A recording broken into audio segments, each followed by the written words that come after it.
Hello and welcome to Newswatch with me, Samira Ahmed. It's still showing the major speeches live, but why has the BBC stopped broadcasting the party political conferences in full? And by displaying Conservative slogans prominently on its conference set, was BBC News guilty of helping the party advertise itself?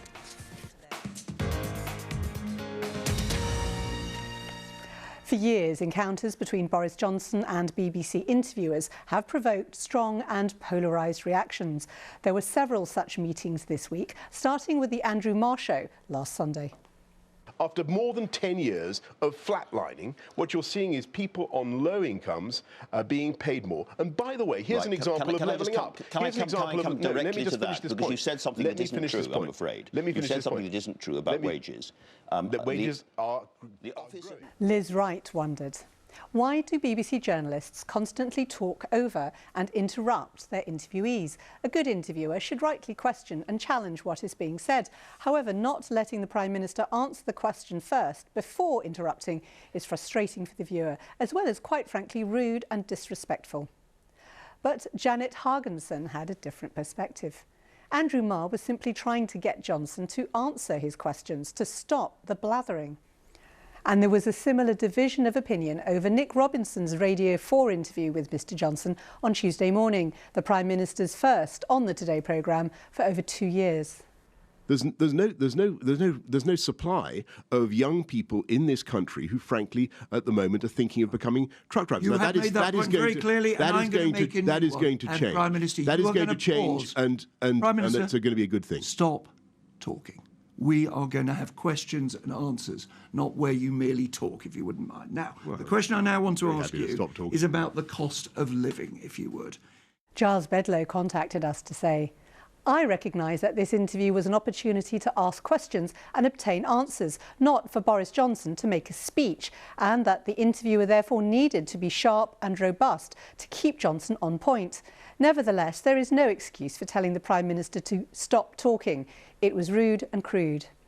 But Jean Jeeves begged, please do not castigate Nick Robinson for asking Boris Johnson to stop talking in his recent interview. Mr Johnson rarely answers a straightforward question without shooting off at a tangent of his own choosing, unrelated to the question asked, and just talks over the interviewer. Those interviews were conducted at the Conservative Party conference, and several other programmes were also broadcast from there this week, most of them using the same location at the conference venue in Manchester. The set, in each case, was customised with the programme's logo, but also prominent in the wide camera shot on Newsnight, for example, were the Conservatives' slogans for the week: building back better, getting on with the job, and delivering on the people's priorities. They could also be seen on Politics Live, prompting Neil Farraher to ask on Monday, why is Politics Live giving free advertising to the Conservative Party? The following day, several viewers spotted those same slogans on breakfast, causing Jackie Baker to email. I would like an explanation as to why Conservative Party billboards with clear slogans formed the backdrop on BBC Breakfast. Why weren't these interviews held in an area without political billboards? Surely possible in such a huge venue. I don't think I've ever seen such blatant political propaganda on the BBC before. Well, the same issue arose to a lesser extent last week when the BBC set for programmes like Politics Live at the Labour conference included the party's logo and branding, but less prominently than with the Conservatives this week. We asked BBC News about this, and they told us. Interviews for the Conservative Party conference took place at the conference venue in Manchester, and therefore some interviews had Conservative Party branding in the background. Similarly, Labour Party branding was visible during interviews with Labour MPs at the Labour Party conference in Brighton. We covered both events with due impartiality. A number of BBC journalists and programmes had a presence at the Conservative Party conference this week, as they did last week for Labour. And in both cases, the major speeches were shown live on the news channel. But overall, there has been a considerable reduction in the BBC's conference coverage. In previous years, BBC Parliament has broadcast the major parties' annual gatherings in full, along with highlights of the smaller parties' conferences.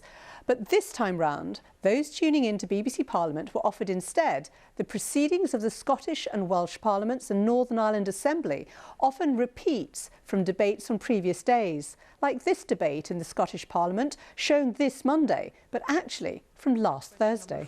Colin Smith. Thank you, President Officer. To ask the Scottish Government when it will implement Part 3 of the Transport Scotland Act 2019 to allow local authorities to bring forward proposals to directly run bus services in their area. Minister Graham Day. President Officer, as I outlined in my letter to all members in June, work to implement Part 3 of the Act resumed earlier this year following a pause necessitated by the pandemic. The reason for the change is money. The BBC has to make substantial savings, and as part of its programme of cuts, rolling coverage of the party conferences has ended for the first time since the 1960s. It's not clear exactly how much money this saves, given that the filming of the conferences is happening anyway and shared on a pooled basis between the BBC, ITN and Sky. And the decision went down badly with MPs when it emerged in the summer. The Conservative MP Damien Collins, for example, said at the time, "These cuts will have a massively detrimental impact to public service broadcasting." Now, viewers have been voicing their objections too. Writing last week, Graham Pearce thought it was disgraceful that the Labour Party conference isn't being televised live and in full. What's the BBC for if it isn't to cover important political events like this? Something should be done. British Alba made a similar point this week. A shame the BBC Parliament channel is not showing any live coverage and the Conservative live feed only for a few speeches. It risks missing people out. And Chairman Moe reminisced. "I remember when the whole thing was shown live on BBC Two. Now it doesn't even make BBC Parliament." Well, we really wanted to discuss this with an editor or executive from BBC News, but no one was available to talk to us. Instead, we were given this statement. As part of the BBC News modernisation plans, the coverage of the party political conferences has changed. BBC News continues to provide substantial coverage of the party conferences with political reporting across all platforms and news bulletins. Major speeches are broadcast live on the news channel with interviews and analysis from the conferences on Politics Live on BBC Two. This approach allows BBC Parliament to offer live coverage of the Scottish and Welsh Parliaments and Northern Ireland Assembly, which are not in recess during this period.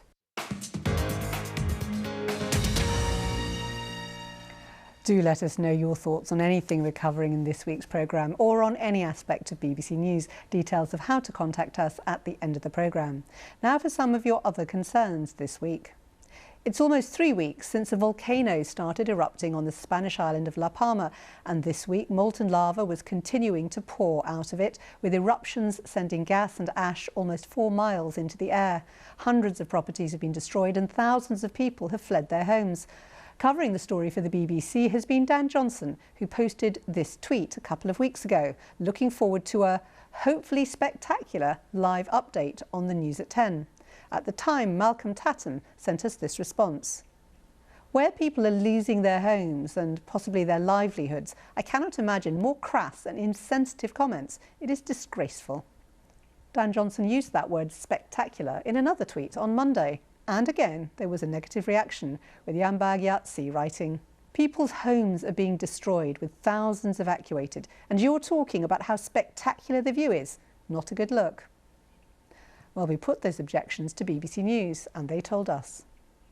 The full news report shows the latest updates from the La Palma volcano eruption, which is linked as part of a thread on Twitter. The report covers the impact on the local community and speaks to residents who are directly affected. There was another environment story closer to home on Tuesday's News at 6, as described by Sophie Rayworth. There has been flash flooding in many parts of the UK after torrential rain overnight. In some places, it was up to a month's worth of rain, which fell in just hours. There was flash flooding in Ponteprid. The Fire and Rescue Service in South, Mid and West Wales said they've been inundated with calls for help. Victoria Witchley was watching that and was not impressed. She writes, The anchorwoman was reporting on flooding in the town of Ponteprid, but made no effort to pronounce the name properly. This happens frequently when the BBC reports on events in Wales. This is now becoming extremely insulting, given that extreme care is given by your organisation to pronounce place names from abroad or non-British names properly in case of causing offence. Please address this issue. It's not difficult, and I'm sure Hugh Edwards can assist. Also feeling hard done by this week were a number of current and former Royal Air Force personnel who got in touch with us after watching reports like this on Monday's News at 6. This is the Army helping out in the distribution of British petrol. Even as there are wider post-lockdown supply chain challenges across the globe, these scenes are unique to Britain. For the government, alongside some new visas for drivers, this is an example of what the Chancellor referred to as whatever it takes to deal with problems in getting goods to market normally. The line at the start of that clip, "This is the Army," was changed when the report went out at 10 o'clock to "This is the military," as the pictures actually showed members of the RAF, but not before this call to our telephone line. I wonder whether you could kindly stop reporting that the Army is delivering the fuel. You'll find that it's all three services, predominantly the RAF, because they have a supply of tanker drivers who normally fuel aircraft. I am getting rather upset by the fact that the Army are getting all the credit. Thank you very much. Goodbye. Thank you for all your comments this week. If you want to share your opinions about what you see or hear on BBC News, on TV, radio, online and social media, email newswatch@bbc.co.uk, or you can find us on Twitter @NewsWatchBBC. You can call us on 0370 010 6676 and do have a look at our website for previous discussions, bbc.co.uk/newswatch. That's all from us. We'll be back to hear your thoughts about BBC News coverage again next week. Goodbye.